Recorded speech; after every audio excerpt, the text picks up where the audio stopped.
There's a lot of hope for hydrogen here in our region and around the world. After all, burn it to run a car or generate electricity, and there's no carbon dioxide, just water. The challenge is to create enough hydrogen cheaply enough to compete with fossil fuels and other conventional energy sources. Well, to do just that, People's Gas is teaming up with a startup called Quest. The companies have launched a demonstration in partnership with the Swanson School of Engineering at the University of Pittsburgh to transform natural gas into pure hydrogen without CO2 emissions.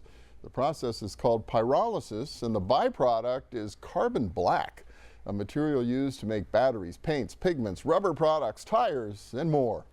George Skoptsov is founder and CEO of Quest, and Mike Huwar is back with us. He's president of People's Gas, and welcome. Good to see both of you. Nice to see you, Bill. And congratulations on this sort of cutting-edge effort to create the hydrogen economy. You were at Carnegie Mellon at the National Robotics Center. What got you into the gas and hydrogen business? Well, we saw a very interesting opportunity back in 2014 to reinvent the way we use, our region's natural resources and, in general, our countries. The abundant natural gas that we could, instead of just using it as a fuel, low cost and abundant fuel, we saw an opportunity to use it as a feedstock for value-added materials, carbon materials, petrochemicals, and all of that, of course, would come with a stream of clean hydrogen.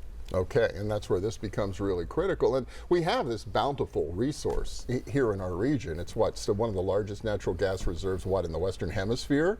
Maybe in the world, Bill. Okay. Sure, so. And ideally, we don't want to burn it all, because you can do other useful things about it. Is that part of what has attracted peoples to this hydrogen opportunity? I think there's many opportunities here. Our responsibility is safety and reliability, but when you think about the economic development opportunities of this vast natural resource that we have here, taking advantage of that, one of the key players' opportunities has been decarbonization. We hear the term, but then how do people do it? How do utilities do it? How do customers do it? So it's technology like Quest that's become available. The pilot with People's Gas is really allowing for that development and the futuristic opportunities to decarbonize, create sustainability for future generations to come. And that's been one of the questions about our natural gas reserves, which can be used to create hydrogen, but how do you get around the CO2 production problem while you're doing it? So how are you getting around that with what you're doing at Quest? Right. Well, right now, most of the hydrogen does come from natural gas, but it also comes from water.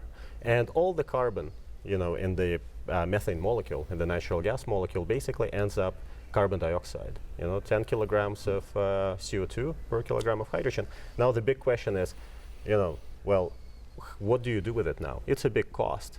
In our process, all of that carbon, we actually extract it as a valuable material, as a valuable solid material, before it can be combusted. So that becomes a big revenue stream for us. The trick is in actually making sure that the carbon that we're pulling out has the form, right, and function to address the markets that exist right now. Well, we've heard so much with CO2 production from industry or whatever, and they're going to inject it down deep wells somewhere and sequester it that way. Yours is a different approach. You're going to create a raw material to make other things with it, right? Absolutely. And one of the big differences, of course, is the cost profile, or rather the value profile. The carbon as the solid material that we produce has a 10 times higher value than a stream of CO2. And there's a big $30 billion market, and it keeps growing right now because people drive more, people use batteries more. There's that big an industry out there for the byproduct of this process, this carbon black? Absolutely. Well, one way to think about it as a byproduct, we think about it as the product, right, or a co-product. Carbon black has been around for thousands of years. Literally, it's a crucial nanomaterial, but people didn't know it was a nanomaterial before, but they still used it as a pigment. But what really drives it right now is it makes the tires stronger. Right, it's 30% goes into 30% of your tire is carbon. right? If it wasn't in there, and that's what makes it black, you know, they would wear out in 2 weeks, right? As opposed to, I don't know how well you drive. Okay, well, yeah, in my case, I don't know, but yeah, there's a lot of tires on the road. So then you begin to see the market demand for this. But there's also things you can use the hydrogen for. Before this great world someday when everything runs on pure hydrogen, there's ways to incorporate it into the current business processes, right? So, Bill, I think it's easy to see why people's got involved in this project, the commercialization of carbon.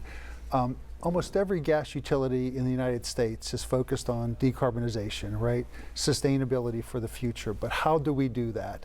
If we were to blend hydrogen into the methane that we send to customers, that's the focus we have right now with the Swanson School of Business. So we see opportunities there to reduce the carbon footprint, create sustainability, and it's a natural fit really with HQuest at this point.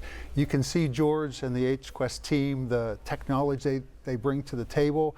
That's the scientist in George. For Peoples, it's really just providing the opportunity as to how they can display it. And is this being done anywhere already, this idea of blending hydrogen into the natural gas that people are using, or is this a brand new thing you're experimenting It's actually with? a very, very common use. Oh, really? For the most part, you're going to see this in whether it's in parts of the country or even in Europe, others, it's between 5 and 15%. That's the testing we're doing with Pitt. We want to make sure that whatever we send to our customers, whatever we deliver to our customers, it's absolutely safe, not only in the delivery system, but in the appliances that burn the product. So it's got to be safe and has to perform as well as your regular natural gas, clearly. Absolutely. If not better. That's the business we're in. Yeah. And so how far along are you right now in sort of realizing this vision? Yeah, well, there are two sides to our business, right? One is converting natural gas, generating hydrogen. So the pilot with Peoples was a huge milestone on our path to commercialization. You know, we have been scaling up in the lab and developing this technology for all 8 years before we have actually deployed it. A lot of the funding came from Department of Energy, but that's a real milestone on commercialization. The other side of it is, of course, what do we do with the carbon, right? I can say a lot about, oh, we can put it in, you know, tires and batteries, and right? But unless we have a customer, those words don't really, you know, mean much. And so over the last several years, we have developed basically an understanding that we have a drop-in material that can go into tires, into batteries. We have a joint development agreement with a carbon black manufacturer for battery applications, and we're working on a very exciting partnership with a U.S. tire manufacturer as well. This is really exciting. I mean, they're kind of creating a whole new industry here with this technology and solving a lot of problems at the same time. Really exciting about the HQuest and Peoples Gas and the hydrogen economy. We really appreciate it. Thank you both so much, and congratulations on the journey so far. Thank you, Bill. Appreciate the opportunity. Thanks so much, Bill. Yeah. Next up, our region's bid to rebuild U.S. manufacturing capacity to empower the hydrogen economy. Please stay with us.